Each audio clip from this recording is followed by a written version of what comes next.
नमस्कार मंडळी, आज आपण बघणार आहोत टोमॅटो सूप।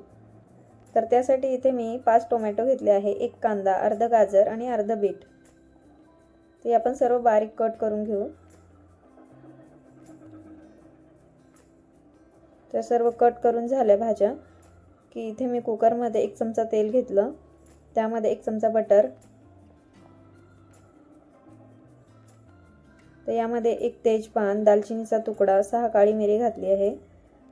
नंतर आलं, लसूण आणि कट केलेल्या सर्व भाज्या, कांदा, गाजर, बीट, टोमॅटो, यामध्ये थोड्या कोथिंबीरीच्या काड्या पण घातल्या आहे।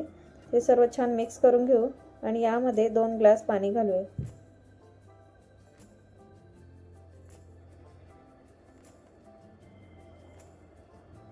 झाकण लावून आपण 3 शिट्ट्या करून घेऊ। तर इथे पूर्ण वाफ निघाली आहे, पण अजून कुकर गरम आहे।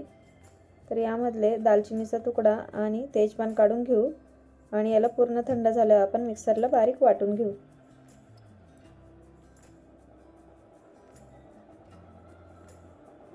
यामध्ये गरज वाटल्यास थोडं पाणी घालू शकता।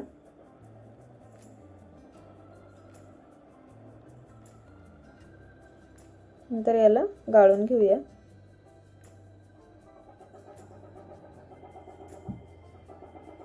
हे अगदी दाटसर तयार होतं, त्यामुळे याला कॉर्नफ्लॉवरची गरज नाही।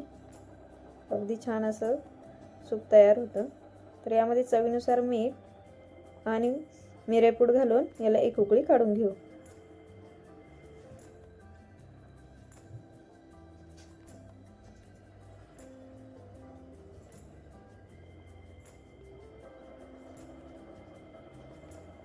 तर बघू शकता सूप छान उकळलं आहे। तर इथे आपलं सूप तयार आहे। हे डायरेक्ट सर्व करू शकता किंवा फ्रेश क्रीम घालून सर्व केलं तरी चालेल। फ्रेश क्रीम ऑप्शनल आहे। तर नक्की करून बघा। व्हिडिओ आवडला असेल तर व्हिडिओला लाईक, शेअर, सबस्क्राइब नक्की करा।